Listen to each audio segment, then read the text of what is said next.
تایبەت بە هەموارکردنەوەی یاسای پەنابەران لەلایەن وەزیرانی ناوخۆی یەکێتی ئەوروپا و گفتوگۆی زیاتر دەکەین بەڕێز پێشڕەو عەبدوڵڵا نوێنەری کۆمەڵەی پەنابەرە گەڕاوەکان لە ئەوروپاوە لە ئەسیناوە لەگەڵمان دەبێت. بەڕێز پێشڕەو ئەم کاتتان باش، سوپاس بۆی کە ئامادەن لەگەڵ ئێمەیە. بابزانین ئەم پرۆژە یاسایە کە 3 ساڵە پێش نیاز دەکرێت بۆی هەموار بکرێتەوانێ، چه باوای ناو بنین چ قازانجێکی بۆ پەنابەران تێدایە؟ قازانجەکە بۆ پەنابەرانە یاخود بۆ وڵاتانی ئەوروپایە؟ سەرەتا ئێوارەتان باش، ئێوارەی کوردستانیانی عزیز باز لە هەرکوێکەکەن. پێش ئەوەی بچینە ناو بابەتەکەەوە منەمەوێت لە لای کۆمەڵی پەنابەرە گەڕاوەکانی ئەوروپا سەرخۆشی خۆمان ئاراستەی ئەو کەسوکاری و کارەساتەی ئەمدانی بکەین. بەڕاستی ئەومان نێمەتە دەرەوە هەمبار بوون بەو کارەساتە. بینە سەر بابەتی هەموارکردنەوەی یاسای بەنابەری نێودەوڵەتی لە وڵاتانی یەکێتی ئەوروپا. نەک پێش 3 ساڵ ماوەیەکی زۆرە وڵاتانی یەکێتی ئەوروپا ئەیانەوێت ئەم یاسایە هەموار بکەنەوە، ئەنوێت بەم یاسایە ڕێگری بکەن لە هاتنی کوچی نایاسایی بە وڵاتانی یەکێتی ئەوروپا. بەڵام لە دوای کۆڕۆناوە ئەمان هاتن ڕێکوتنێکیان کردووە بە فشاری وڵاتی قۆبڕس، یۆنان، ئیسپانیا، ئیتالیا. هەموارکردنەوەی ئەم یاسایە یاسا پەنابەری نێودەوڵەتیەکە لە ساڵی 1950ەوە لە وڵاتانی یەکێتی ئەوروپا و لە گشت جیهانە کاری پێکرێت. ئەم یاسایە بۆچی هەموارەکرێتەوە؟ ئەوەیە بتوانن لە دەرەوەی سنوورەکانی یەکێتی ئەوروپا لەو پەنابەرانە وەربگرن. لە باکووری ئەفریقا، لە تورکیا، لە مەغریب ئەو کەسانەی وڵاتانی ئەفریقایان یاسیەکانەی بنە وڵاتانی یەکێتی ئەوروپاوە کەیسەکانیان وەربگێرێ. ئەگەر مافی پاراستنی نێودەوڵەتی کرد ئەوسا وڵاتانی یەکێتی ئەوروپایە. خۆی لە خۆیان زۆربەی وڵاتانی یەکێتی ئەوروپاش بەڵێ دەنگیان پێداوە، بەڵام لە ئەساسا دژی ئەم بڕیار. کەک پێشتر دخوازم بزانم یانێ گەلوونها سیستەما وەرگرتنە پەنابەران بۆ ئەوروپا تێگوهرتن ji ber ku vekî te destnîşan kirî penaber welatên xwe bimênin û ew kesên ku ew dixwazin werbigirin. Gelo ev penaberiye yanî dixwazin doktora werbigirin, ji te re bêjim endezyaran werbigirin, yanî kesên ku di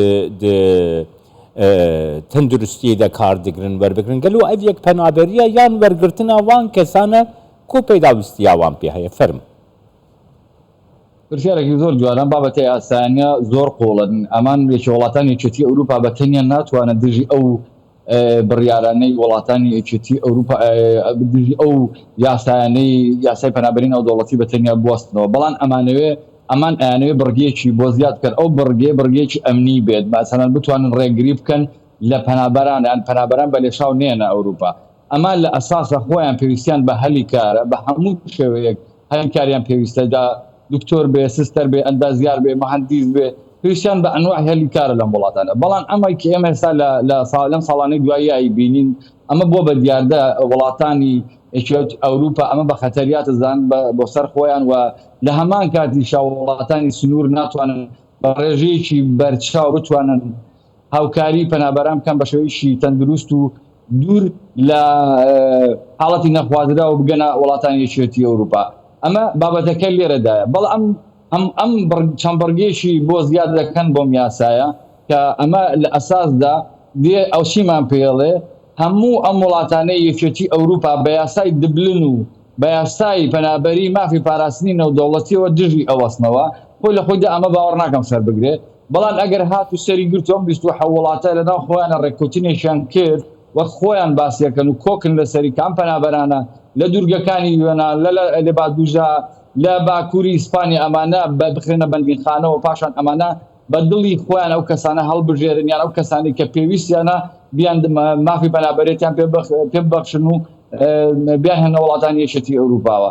بەڵام ئێمەش و کۆمەڵێک ڕێکخراوی تریش و کۆمەڵێک وڵاتی تریش ئێمە ئەم هەموارکردنەوەی یاسایە بە دژی پەنابەرانی ئەزانین، چونکە ئەزانین پەنابەران لە دوورگەکانی یۆنان، لە ئیتالیا، لەسەر سنوورەکان چه ئازارەکان ڕوبەڕووی چی ئەبنەوە. وەکو بینیمانە لە ئوسترالیا لە دوورگەیەکە کۆمەڵە پەنابەری زیندانی کردو ئەمانە تەنانەت بەس بەڕێی پەنابەر لە دوورگەیەکە زیندانی کراوە بۆ هێز 4 ساڵ بمێنەوە. ئەم یاسا هەموارکردنەوەی یاسایە دژی پەنابەرانە. من ئەمەوێت لێرە شتێکیش باس بکەم بەڕاستی زۆر ئێمە من دەستگرنگی بۆ بابەتە ئەدەم وەکو ئێمە من وەکو کۆمەڵی پەنابەرە گەڕاوەکانی ئەوروپا زیاتر لەسەر کوردانی هەر چوار پارچەی کوردستان کارەکەین. ئێمە وەکو کۆمەڵی پەنابەرە گەڕاوەکانی ئەوروپا هەدەفمان ئەوە نییە کورد کۆچ بکە بۆ دەرەوە بۆ شوێ بێ ماڵ و حاڵی خۆی کاتە قوربانی خۆی بدا بە دەریای ئیجرا و نۆکەندی ئینگلیزی و خۆش و دوایی خۆشی ئەفۆتێ و کۆمەڵە مەشاکیلی کۆمەڵایەتی دروستەکە. و پەیامێکی شم بۆ حکوومەتی عێراق هەیە لەم دوایانە ڕێککەوتنێکی کردووە لەگەڵ وڵاتانی یەکێتی ئەوروپا ژێر بەژێر هێندێ پەنابەر بە زۆرە ملێ لە وڵاتانی یەکێتی ئەوروپا و ڕوانەی بەغاکرێنەوە. بەڕاستی ئێمە ئەمە بە باش نازانین چونکە گەر بەغا ئەم ڕێککەوتنەی کردووە لە دژی پەنابەرە کوردەکان بە تایبەتی ئەگەر ئەمە کردووە بە ئێمە بزانین ئێمە دژی ئەو یاستەیە دژی ئەو ڕێککەوتنە باوەڕکە لەوانە بگەین هەتا شکاتی تۆمارکردی لە دەرگاکانی یەکێتی ئەوروپا چونکە کۆمەڵێک کورد هاتوون ڕەنگیان کێشاوە گەیشتونە شوێنی خۆیان بەڵام ئێستا بینین دوای ساڵانێکی زۆر ئەم کۆچبەرە کوردانە تووشی دوای ئەم هەموو نەهامەتی ڕاستەوخۆ لە پایتەختەکانی وڵاتانی یەکێتی ئەوروپا ڕوانەی مەتاڕی فڕۆکانەی بەغاکرێنەوە. باس لەوە کرد ئێوە وەکو کۆمەڵی پەنابەرە گەڕاوەکان لە ئەوروپا و چەند ڕێکخراوێکی دیکەی نێودەوڵەتی دژی هەمواری پرۆژە یاساکەن. بەڵام ئایا ئەم هەڵوێستەی ئێوە هیچ کاریگەریەکی بێت؟ بێگومان بە ئەم هەڵوێستەی ئێمە کە تا ئێستا ڕێگیری کردووە لە چەند وڵاتێک بە نەبڵێن بڵێن نەبڵێن نەخێر. ئەم هەڵوێستانەی ئێمە کۆمەڵی پەنابەرە گەڕاوەکان ئەمە ئێنە کۆمەڵە ڕێکخراوی غەیری حکومی هەیە کە زۆر چالاکین لەو بوارەیە چونکە ئێمە ئەزانین ئێمە ئاگامان لە ئێمە لە ناو پەنابەرانداین ئێمە لە ناو کۆچبەرانداین ئەزانین لە سنوورەکان تووشی چی ئەبن تووشی چی کارەساتێکە بن وەزعێکی زۆر ناخۆش بۆدا وەزعێکی زۆر ناخۆش بەسەر کۆچبەران و پەنابەرانە دێ. ئێمەش لە هەمان کاتیشا پێشنیاریشمان بۆ حکوومەتی خۆمان من لەگەڵ شخصی خۆم لەگەڵ بەڕێزان سەرۆکی فراکسیۆنی هەموو حیزبە کوردیەکان لە پەرلەمانی کوردستانیش قسەمان کردووە وەکو هەرێمی کوردستان من پلانێکی گشتگیرمان ئامادە کردووە کە بتوانین هەم چی لە ڕێگای بازرگانیەوە بێ هەم چی لە ڕێگای ئێمە ماتوانین بە شێوەیەکی ڕسمی هاوڵاتیانی خۆمان بێنین بەرەو وڵاتانی ئەوروپا گەر بۆ هەلی کاریش بێ. بەڵام ئەمە بەڕاستی ئەم یاسایەکە هەموارەکرێتەوە لە دژی پەنابەرە هاتنی پەنابەرانە بۆ وڵاتانی یەکێتی ئەوروپا وەکو پێشووتری ئاماژەم پێدا ئەمان ئەیانەوێ بە هەموو شێوەیەک سنوورەکانی دەرەوەی یەکێتی ئەوروپا تەلبەند بکەن لە وڵاتانی وەکو ئەفریقا و تورکیا و مەغریب و ئەوانەی تر دەستگای پەنابەرانی یەکێتی ئەوروپا بوازنەوە بۆ دەرەوەی سنوورەکانی یەکێتی ئەوروپا و دەوێت شەو ئەو کەسانەی بەڕاستی کە مافی شمولی مافی پاراستنی نێودەوڵەتیەکەن و کەیسیان لەوە دەژێت پاشان بگازرێنەوە بە وڵاتانی یەکێتی ئەوروپا. سپاس بۆتە پێشەوە عەبدوڵڵا شێ ئاتینال گەلمە. زۆر سپاس.